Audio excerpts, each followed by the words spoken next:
From UFOs to psychic powers and government conspiracies, history is riddled with unexplained events.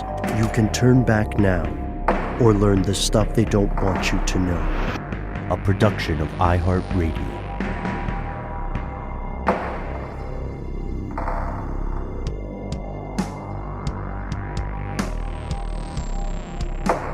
Hello, welcome back to the show. My name is Matt. My name is Noel. They call me Ben. We're joined, as always, with our super producer, Alexis, codenamed Doc Holiday Jackson. Most importantly, you are you. You are here. That makes this the stuff they don't want you to know.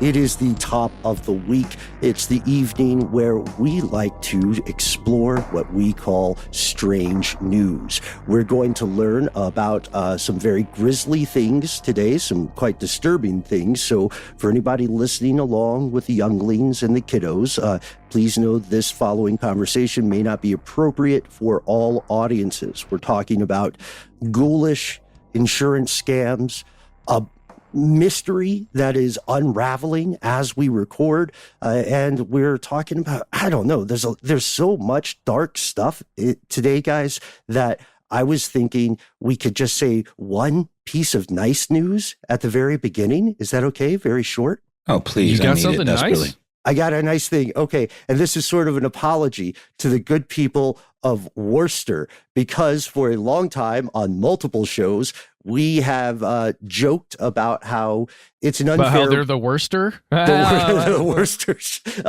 There we go. We've done that one. We did that one just now. Congrats, Matt. We also gave him a hard time about the misleading spelling and pronunciation of the name. So both as good news, a little dose of good news, and as an olive branch to the good people of Worcester, or Worcester, depending on your accent, as an olive branch to our fellow conspiracy realists in that part of the world, we are proud to announce that the library fees in this town have fundamentally changed. If you have a late fee at a library in this community, or you're getting a fee for a damaged book, or you lost something, etc., you no longer have to pay for it in cash.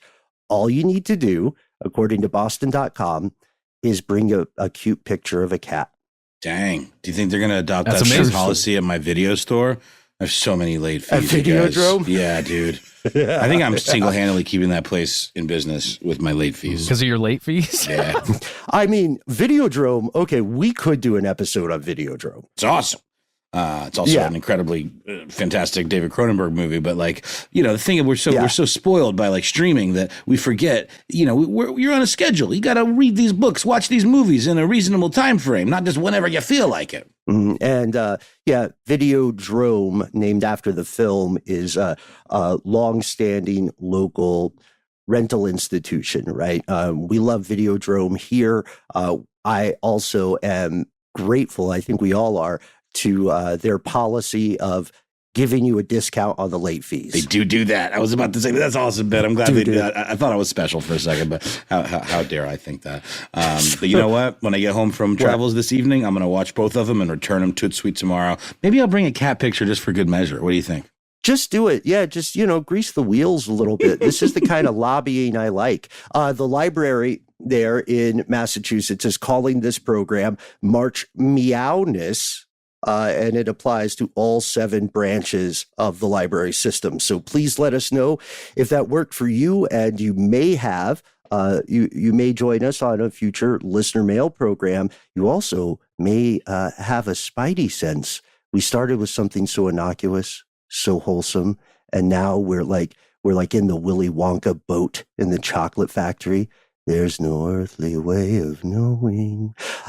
Things are about to get dark. You guys we've talked about this on a couple of different shows, and we've mentioned it in the past. Things are going poorly for Nickelodeon. The recent, the long-standing allegations of toxic work environments, conspiracies, and retaliation and sexual abuse are becoming mainstreamed with an explosive new docuseries called Quiet on Set. Have you guys watched this? I haven't watched it, but I've seen a lot of the fallout that has resulted from it, including some pretty irresponsible and insensitive things said by some former Nickelodeon co-stars. And the names are escaping me, but there was one former colleague of one of the people that came out and, basically described some of these experiences. And this former co-star just said some really gross stuff, like made a joke out of it. And there's nothing to be joked about here. Yeah. And this is the Deepwater. This series has 4 parts out now on various different platforms, and it goes into things that apparently were an open secret or acknowledged pre-internet all throughout the industry.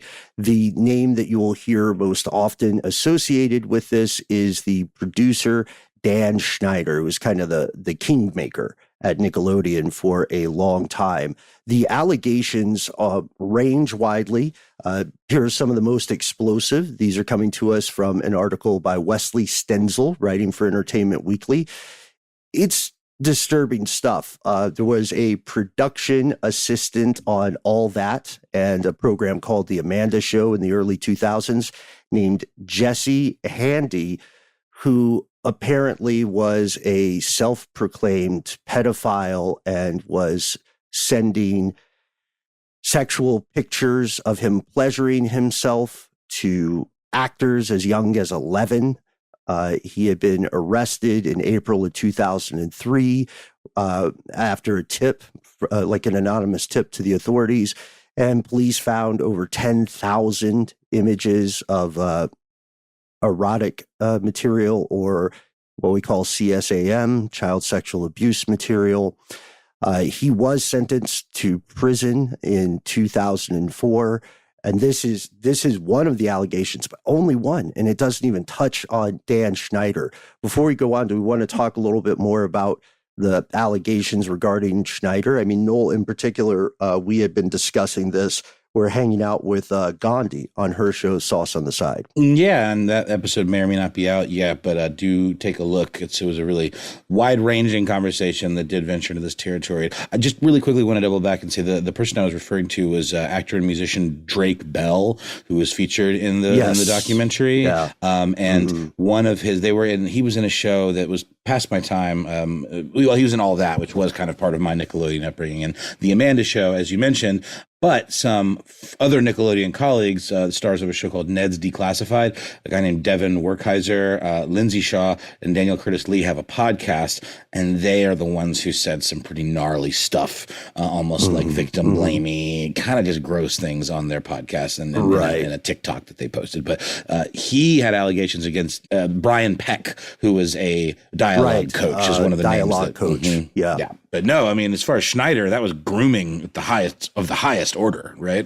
And outright just, assault. Yeah, since we brought in Brian Peck now, let's go to that, and then we'll get to Schneider later. So Drake Bell was repeatedly sexually abused by Nickelodeon employee dialogue coach Brian Peck. And this was during his teenage years, where he was a cast member of The Amanda Show.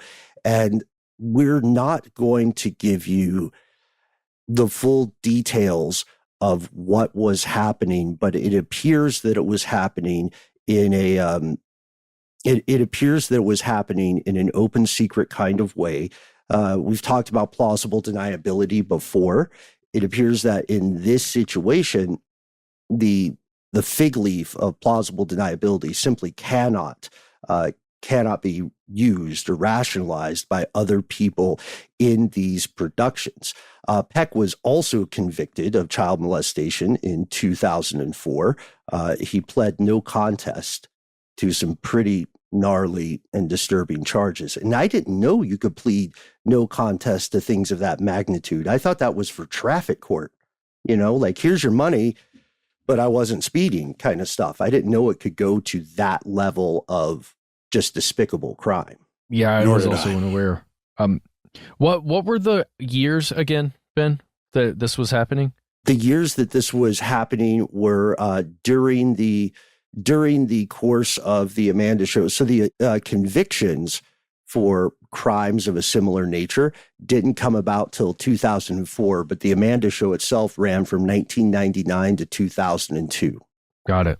And that was starring Amanda Bynes, which became another mother lode of very nasty allegations, to which Schneider has responded, but not very convincingly.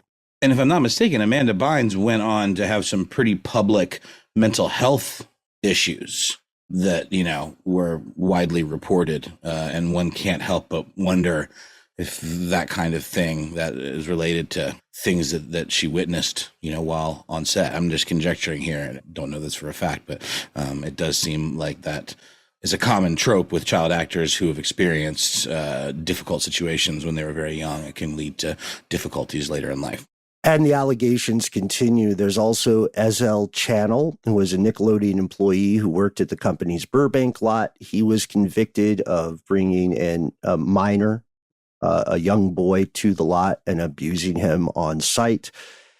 And that gets even more disturbing because it turns out Channel had a prior conviction and was a registered sex offender before applying to work at Nickelodeon. Yeah, they hired him. And it gets stranger and stranger. There's the point that we haven't had a full episode on about the tremendous psychological dangers posed to child actors. It's unfortunately, I'm not going to say, of course, something hyperbolic. It's obviously not every child actor. You can see people who have great storied careers and they had awesome parents who are helping them along the way. But there are also a lot of dark things that occurred. A lot of kids who slipped through the cracks or were treated as objects or things to be abused. And that has serious consequences later in life, in terms of mental health, in terms of substance abuse. It is a story so common indeed that it has become part of American folklore. And with this, when I was watching through this series and I was reading through these allegations, it was after some of our previous discussions where we jokingly talked about the kind of internet meme that kept saying Dan Schneider has a weird thing for feet. Remember that? And then I realized the logo of Nickelodeon was a foot. Yeah, a splattery orange slime foot. Yeah. Yeah. Yuck. Yeah, yuck indeed. Yuck to the max. And then there were also supercuts that have been released in recently and in recent years of kids in these programs doing things under the guise of comedy that, while not explicitly sexual, are seen as disturbing by some critics. Do you remember hearing about any of this, you guys? Well, I mean, I suppose I just, heard about just kind of, you hear about the worst of it, and then you can only assume that what led to the worst of it was a culture of inappropriate behavior and just these folks not being good stewards of the young people they were meant to be looking out for. Yeah, the normalization that allows escalation, right, and shifts the Overton window. And there are also, of course, allegations that are maybe sexually based or misogynistic, but they are not sexually explicit or sexual abuse claims, like the stories of female writers or female identifying writers who were working on the show and said, we were retaliated against. The Amanda Bynes show or the Amanda Show had only 2 female writers on the first season, right? And this is supposed to be a female-centric show, right? They're looking for a certain demographic. And these 2 writers, Jenny Kilgan and Christy Stratton, are interviewed describing their experiences. And what they talk about is really hostile stuff. There's one quote where it's like right when they first start the writer's room and they're breaking stories. And they say Dan Schneider, his manifesto, his thesis statement is he doesn't think women are funny. And then in front of these female writers, he says, name one funny female writer, which is that's kind of a bully tactic, isn't it? Sarah Silverman. Yeah, and then Sorry, just one of the funniest writers on the planet, but okay. right. And we're Earthlings. Let's blow up Earth things. Shout out Sarah Silverman.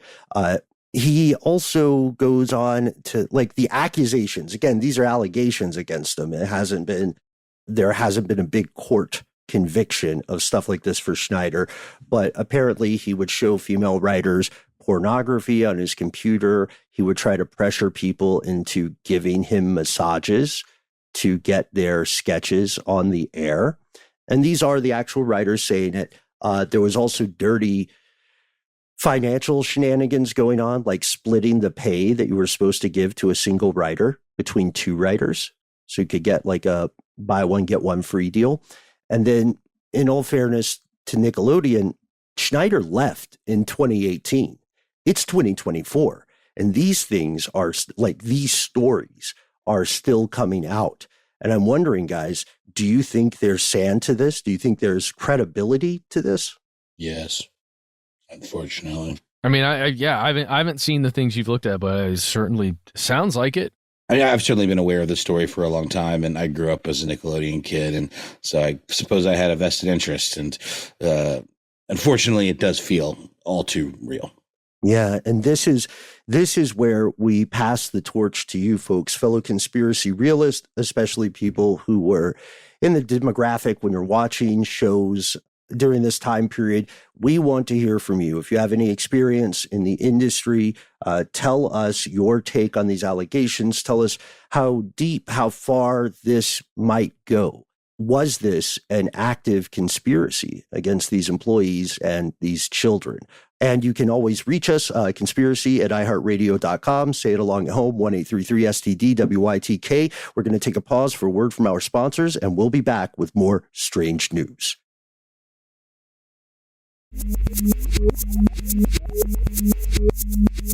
And we've returned with another piece of strange news. This one is a bummer, kind of, not quite of the same magnitude as the previous one, but it's just an example of someone going way, way, way off the deep end to try to perpetrate a fraud and losing out in the most grandiose way imaginable. And it involves a student in Taiwan who had a not so great friend who apparently was in over his head in crypto.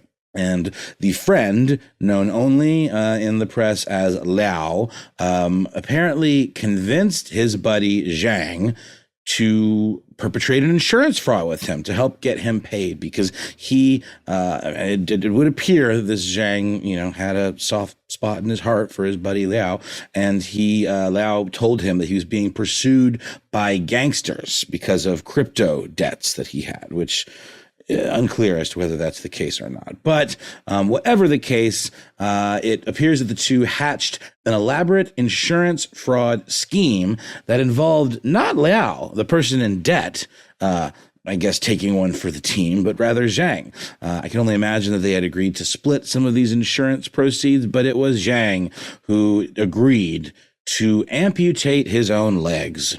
Both of them? Both of them, yes. Legs, plural, and file an insurance claim. Well, it didn't exactly go as planned. Apparently what happened was on January 26, 2023, Liao and Zhang took out a motorbike and rode around Taipei so that they would have an alibi or a cover story for this idea that Zhang had become, due to exposure to the elements, afflicted with frostbite due to their evening ride. I don't know about you guys. I'm not an expert on the climate of Taipei, but never really thought of it as a subarctic kind of situation. Ben, I believe you've spent some time in that part of the world. Does it get that chilly at night? It depends on the seasons. It is January. It's probably quite cold. Yeah. But either way, this was their cover story. Several days before this, Zhang took out several quite lucrative insurance policies for life, travel, and accident insurance, according to prosecutors. After this night ride, Zhang soaked his legs in a bucket of dry ice and was admitted to the hospital. So that would actually give you frostbite, but there's something interesting there, Noel. Yeah, January is comparatively a cold month for Taipei, but it's not that cold, dude. It's really not. It's like I'm gonna just look this up real quick. The average low temperature is 10 degrees Celsius, which is like 50 degrees Fahrenheit. Yeah. It's colder at night in New York now. Right. According to Business Insider, the low the night of the supposed accident was 42 degrees Fahrenheit. Yeah, so that would be slightly lower than the average low, but still that's that feels like a stretch. So they tried to manufacture the frostbite by this dry ice process as you're describing. And frostbite sucks. It's not cool. Like, oh yeah, if anybody saw the most recent season of True Detective, there was something referred to by the lead investigators in that series as a corpsicle. It was some men who froze to death naked out in the Alaskan, tundra. And your fingers turn black, your extremities turn black, and you basically get, it's almost like getting gangrene, but it's frostbite, but it's not pretty, and it is quite painful. The problem here is that there are certain telltale signs of a legitimate case of frostbite, right? His legs had no markings indicating that he had shoes or socks on. All of his injuries appeared completely symmetrical, which is of course consistent with, soaking your legs in a bucket rather than being exposed to the elements, which would be a lot more, amorphous and not along a certain line.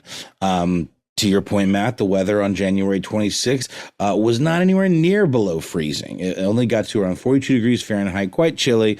But as the Taiwan Bureau of Criminal Investigation said in a statement, Taiwan is a subtropical region, and frostbite of this level is pretty much unheard of. And by of this level, we mean requiring amputation, just due to the nature of the climate in that region. Like non-manufactured frostbite. Exactly. Zhang's legs did have to be amputated below the calf because of these injuries that he had sustained, but this was absolutely sketchy, and a lot of questions needed answering. Police did seek out those answers and investigated Zhang and Lau. It wasn't until November.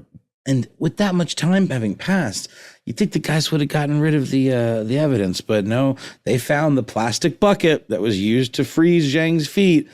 Apparently, insurance documents were just strewn about the apartment willy-nilly, and a white polystyrene box used for transporting dry ice, in addition to 8 mobile phones and a tablet computer. I imagine maybe those were of interest because of the crypto stuff. Maybe there was indication on those that this guy was in debt.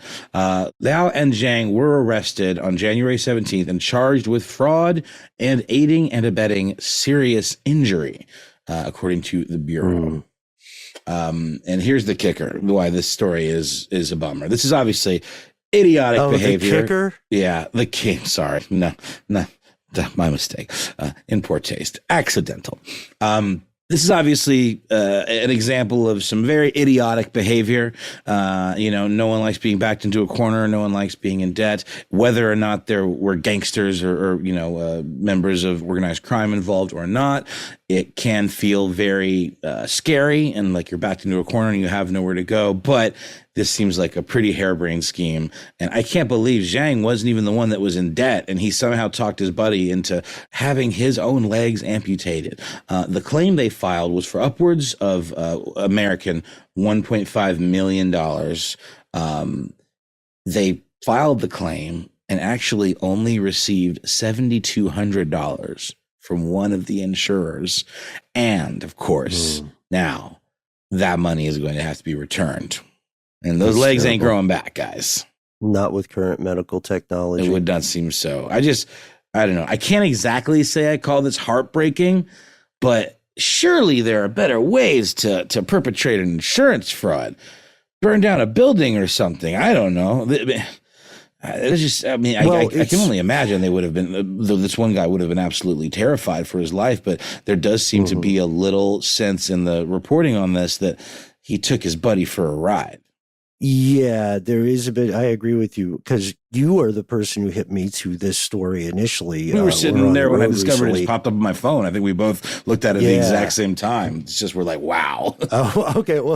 Well, for the stuff that I want you to know, headcanon, credit where due. You introduced me to this, and there is also kind of an implication of possible gambling addiction with the idea that, hey, if I can just get enough money to get right on these outstanding debts, then I can improve my life so much so that I will still have a really great quality of life despite this grievous injury I've given myself. But it's also kind of an ultimatum thing, right? Would you rather lose your life or lose your legs? I am wondering whether there's something like the psychology of addictive gambling involved, whether the guy was being conned.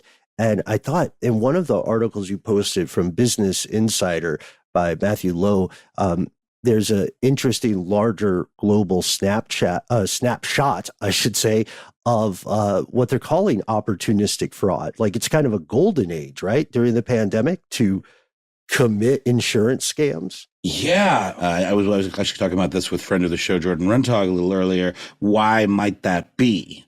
You know, maybe people are thinking that there's too much going on and that they're going to be able to slide past, you know, the authorities. I don't know. I didn't mention this, guys, but on Daily Mail and elsewhere, he documented this process and they found pictures. You can find pictures of this guy. He's got his legs in this bucket of dry ice and he's like wrapped his legs in zip ties, presumably so he won't like try to pull him out. It's like he's built a torture device of his own making. Yeah, I mean, first off, try not to document your crimes as much as possible. And then secondly, maybe they were planning to make that an income stream or like a revenue stream because the dark web is gross. Also, do document your crimes. Please keep them on your phone and share them with all of your followers. Go on Instagram. Go on Instagram Live. Hey, guys. Snapchat is the best. Snapchat's the best. Yeah, got to keep your streak going with They'll the bank never robbers. see anything. No one can do it. You're so safe because you changed your name a little bit. Yep. Just quickly, this is so weird. Okay, so earlier, I was in the studio here with Payne and Chuck. That'd be Payne Lindsay and Chuck Bryant. Payne Lindsay from Up and Vanished and all the other shows, and then Chuck Bryant from Stuff You Should Know. They were discussing a documentary called Vernon, Florida came up. I know it's the a one. documentary by by Errol Morris, and it's about what you're talking about, Noel. I'd forgotten about that. I know this one. Mm-hmm. Yeah, it's not. It's a whole about what city you're talking or a whole about. town where like this has happened a lot of times. Yes, insurance fraud for like by way of amputating limbs. Yeah, and that's why Errol Morris originally went to that town to make a documentary, but he ended up making it about a different aspect of the town, just like interviewing individuals and telling their stories. But they were talking about this very thing and how like it's raised its head again as like ways to get fraudulent insurance claims by like getting rid of body parts. right. And also you have to think, right, the in a time of massive rising unemployment coupled with rising inflation, the average, even if you have a job, you get less money for that job than you would have in the grand scheme of things. People are looking for people who are increasingly desperate are looking for alternate means of income. And this is often lionized, right, by the Boffins and the Thomas Friedmans of the world as a quote unquote gig economy. Like, oh, how great it is. You know, it's not great. A gig economy is not optimal nor awesome. And there's another thing in this article they shared here that surprised me and then instantly didn't surprise me. Quote, the FBI estimates that $400 to $700 from the average U.S. family's insurance premiums goes solely to covering insurance fraud cost.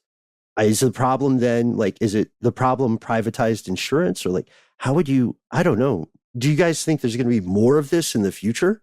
Will it escalate? It does seem, gosh, now we just had a really cool conversation with a really cool director who's a big fan of body horror. And I can't help but think of the films of David Cronenberg, where there's this future that's depicted often where surgery is almost like a fetish or something like that. And people, like sacrifice limbs almost as a lifestyle. And there is a part of me that's like, is the future a future where like in the future, we won't even need legs because everything's on the computer? And maybe like, I'm being a little silly, not silly. I mean, maybe I'm being fatalistic, but I would maybe think that the answer to that question, Ben, is yes, maybe for different reasons than we might think. Yeah. And then we see, I guess, some analogs too with the stories of the red market and monetized organ donation, right? All those villages and rural areas across the world where people have sold their kidneys, and their kidneys have been sold at a dramatic markup. I don't know, man. I don't know if I like this wetware dystopian sci-fi civilization that we're headed toward. No, I don't either. And again, I'm sorry. I just want to make sure I'm not saying that everyone's like, these are all fetishistic weirdos that just want to cut off their limbs for pleasure, like in a Cronenberg movie. There's obviously also people that are up against a wall and have nowhere to go, and this is the only recourse to get that money. But I'm just kind of doing a thought experiment where like maybe there is a future where this stuff goes up for other reasons. Sorry, man, I didn't mean to interrupt. Well, that's okay. I was just having flashbacks to the Bad Blood episodes we just did, where we're talking about, giving away our lifeblood for small amounts of money because we need it. If limbs can be produced in a lab, then people won't have to donate their limbs, right? Unless it's some kind of regeneration thing where you could donate your arm and then regrow a new one and then donate that one. Yikes. I don't want to think about that either. Well, lots to think about, whether you want to or not. And I guess we'll take a quick break and hear a word from our sponsor and then come back with one more piece of strange news.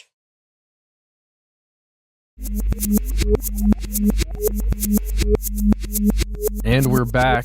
Okay, guys, this is breaking news. I think we all just saw this because it was just posted for the first time as we're recording. But we're going to talk about it, see what we can figure out, and then we hope to hear from you as the situation develops. So here it begins. This is posted on the website of NBC News. It is written by Patrick Smith and Dion Hampton, and here's the title. Airport executive shot in firefight with federal agents at his home in Arkansas. Here's the subtitle. Brian Malinowski, 53, executive director at the Bill and Hillary Clinton Airport in Little Rock, was injured after 6 a.m. Tuesday. So this is an airport executive. Not an airline executive. No. Hashtag airport. Not Boeing. Yeah. Yeah, it has nothing to do with Boeing, at least that we're aware of right now. This is the executive director at the Bill and Hillary Clinton Airport in Little Rock, Arkansas, and he was shot by federal agents who were arriving at his home to serve a search warrant. Why? Well, we don't know yet. We do not know. Here's a statement from Arkansas State Police. This is within that NBC article. He was, quote, injured with gunshot wounds and treated on scene by paramedics before being transported to a local hospital. Very strange. It appears, at least through statements of his family, he was shot in the head during this firefight. He is on life support, at least as we're recording this on Wednesday, March 20th at 4 p.m. That's Eastern time. And we have no idea why. We know that Brian, again, as an executive, made a pretty good amount of money, around $250,000 a year. And we don't know why the ATF was hanging out at his place and trying to serve a search warrant at early hours in the morning. We can maybe, because Matt, with the source you shared, like NBC and then also local affiliates, there isn't a ton of information, but I think maybe we can postulate, I want to say speculate, but postulate, like the ATF has a specific area of focus and expertise Could it have possibly had something to do with alcohol, tobacco, or firearms? Probably firearms. Yeah. We know from that NBC article that other people in the neighborhood, this is a residential neighborhood where this was occurring. Right. Other people saw, quote, guns and ammunition being loaded onto a trailer, while firefighters carried a circular saw, crowbars, and other tools into the house as though they are attempting to gain access to some room or safe or area that they could not gain access to traditionally, right? Sounds like gun running then. It sounds like it could be. It's an executive director of an airport, and what we have learned, at least through the, let's say allegations that come out of Mena, Arkansas about gun and drug running out of an airport there, that there are allegations that have to do with the Clintons, by the way, P.S., and this happens to be the director of the Bill and Hillary Clinton National Airport. Mm-hmm. Maybe it's just all coincidence. Maybe that's weird. Who knows? I'm not seeing anyone talking about gun running right now, like through the airport or through use of the airport. Right. Or through the authorities. Yeah. But then, the idea, like the scene we're describing as reported from the neighbors, even discounting eyewitness testimonies, problems, that seems more likely. One of the first questions people would have is, if there is illegal firearm trade or if there is gun running, what is it related to? Like, gun running doesn't work if you're just one person. It's not like the card game Solitaire. You run the guns from point A to point Z where there are other people. So who are those other people? This is all if-then stuff. But also, Matt, I've never been... confession, moment of accountability. I've never been an airline or airport executive. Are they well-to-do? Do they make good money? Yeah, well, yeah. I mean, it's stated in that NBC News article. I think it's a statement from his brother. This gentleman, Brian Malinowski's brother, saying that he earned around $250,000 a year, $250,000 a year. Not too shabby. But, who's to say if he's got that much money? I don't understand why you would need extra income, doing some drug running if you've got a legitimate job that pays you that much money, unless there's some greed or aspirations or political connections that we're not yet seeing. Also, according to his brother, he had just met with Arkansas senators last week in Washington for, quote, official airport business. That is such a vague term. I would have written that in sketch comedy. I'm sorry. This is official airport business. Well, yeah. And the brother said, quote, that tells you the circles he's running in, unquote. And again, we have to say it this way on this show for many reasons. Some of them are illegal. There are a ton of allegations about stuff that goes down with state politics in Arkansas it dates way back into the 80s. Right. And it's even further back than that. And, we've talked about a lot of those things openly on this show where we've explored some of those allegations. It does make you wonder if any of it continues on, right? And if there is an organized crime element of some sort that could be involved here. There's something familiar about that town. And I'm trying to, was it Iran-Contra? Which town are we talking about? Mena, Arkansas. Yeah, this one isn't in Mena though, right? This one isn't in Mena. Okay, I'm thinking just wild Arkansas accusations. Mena, Arkansas touches on, oh Lord, I don't know for sure. Mena, Arkansas is one of the places where we did our Clinton episode back in 2016. That's what we discussed that airport specifically about drug running. Drug running related to Iran-Contra through the 80s. Yes, I'm remembering that now. Okay.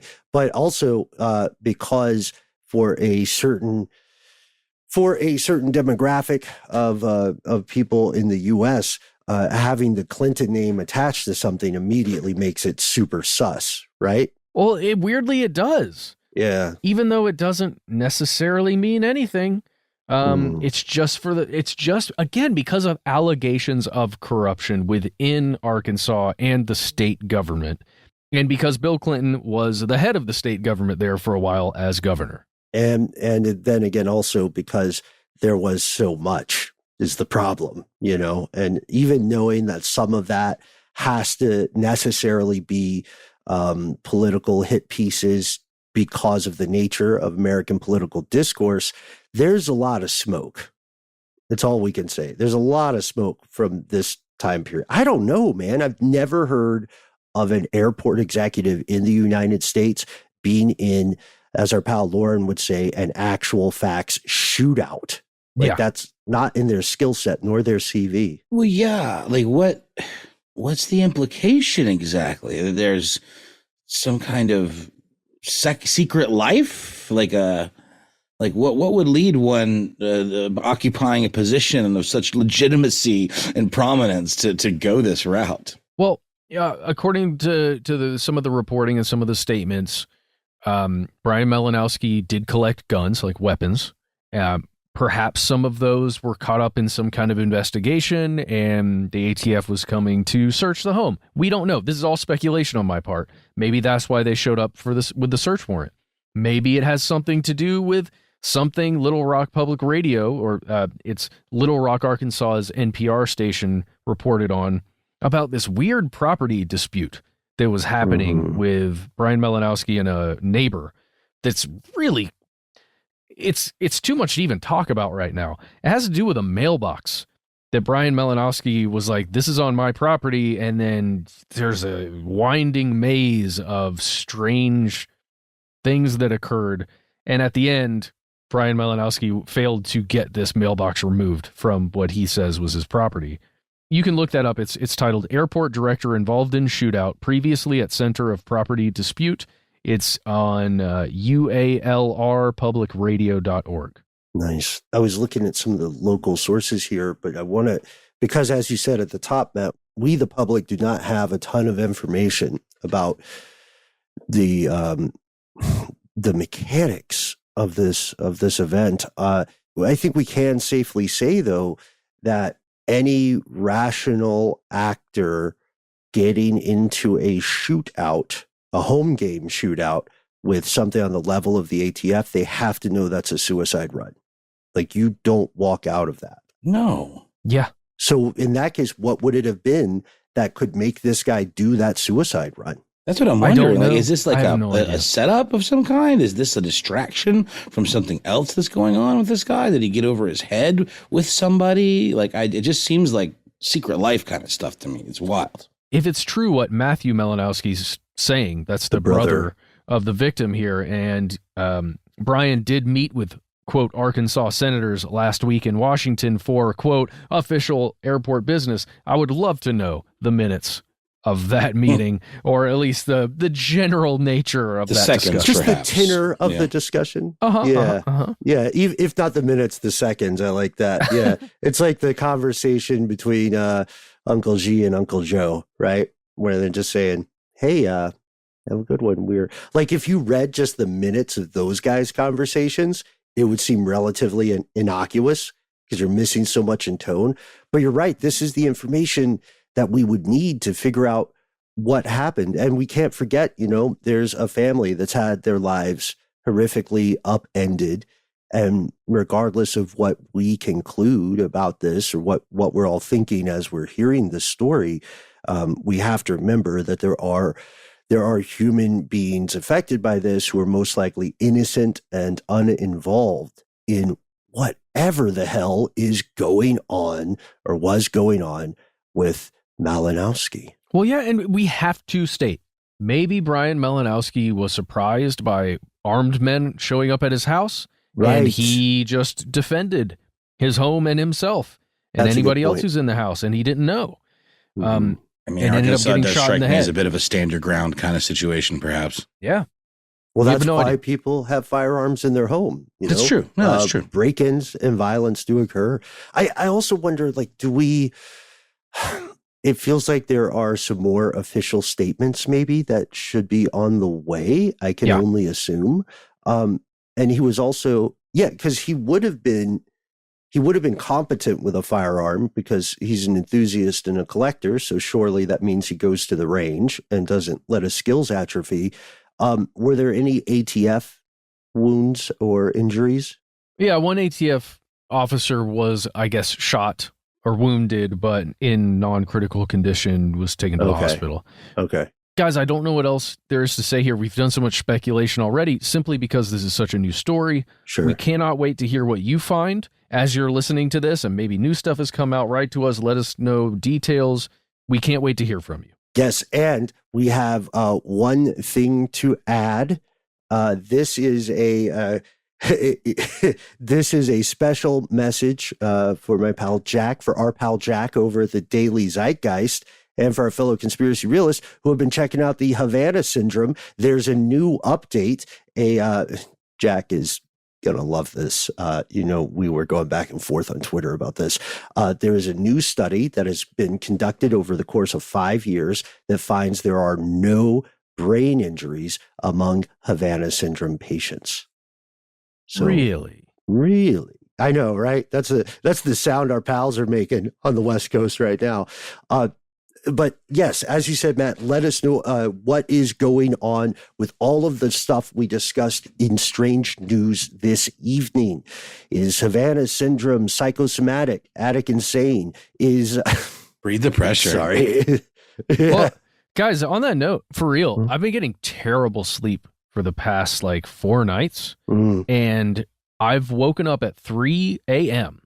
Exactly. Every night. Each time. Yeah. It's exactly at 3 a.m. And there is I don't know if you guys have this weird synesthesia thing where you can hear electricity. Yes. Sometimes the buzz of that field, that electromagnetic field. Sure. Yeah. Not everybody can hear that, by the way. It's like cilantro? It is.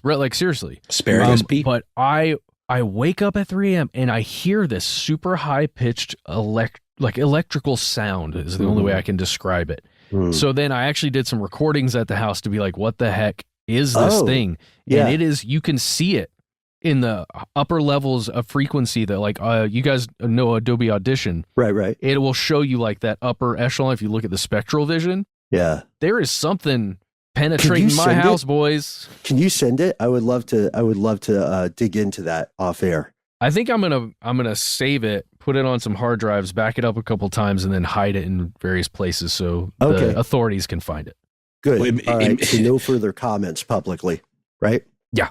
Just wanted to say it here. Guys, it really makes me want to pull the trigger on buying that mic I mentioned in our infrasound episode. A company called Soma Electronics makes a mic called Ether that is a wideband receiver that allows you to perceive the electromagnetic landscape around you.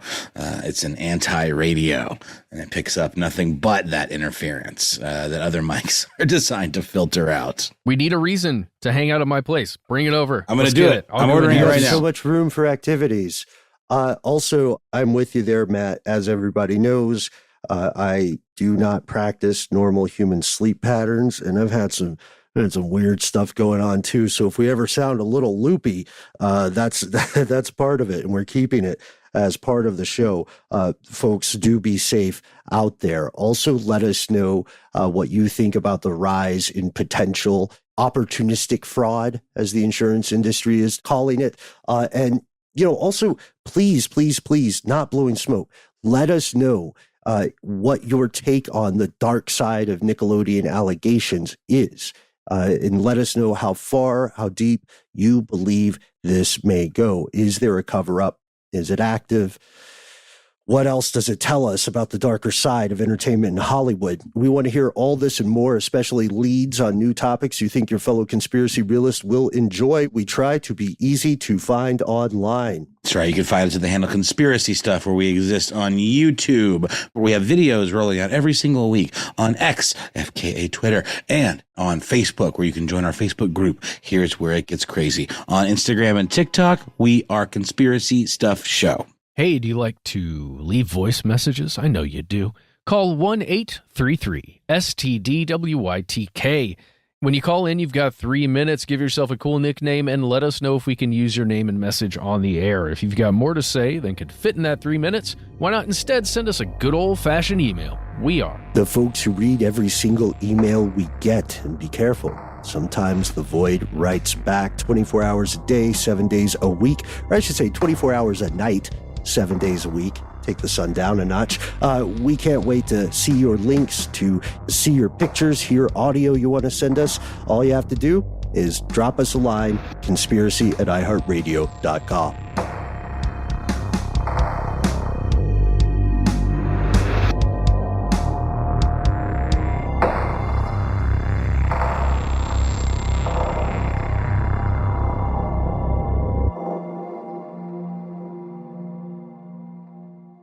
Stuff They Don't Want You to Know is a production of iHeartRadio. For more podcasts from iHeartRadio, visit the iHeartRadio app, Apple Podcasts, or wherever you listen to your favorite shows.